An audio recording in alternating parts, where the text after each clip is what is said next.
అనంతానంద నారాయణ సన్మయ చిన్మయ నారాయణ. అన్నిటినీ భుజించు.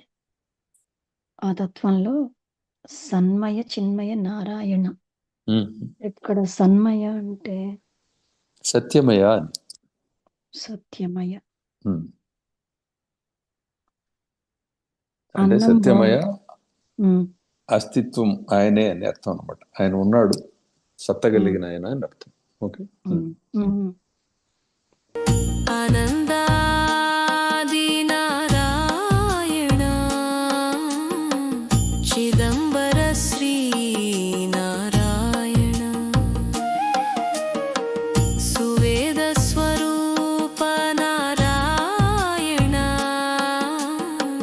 గురు రామ్ నారాయణ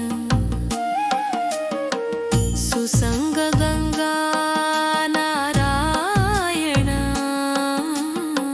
శ్రీనిధి సంగ నారాయణ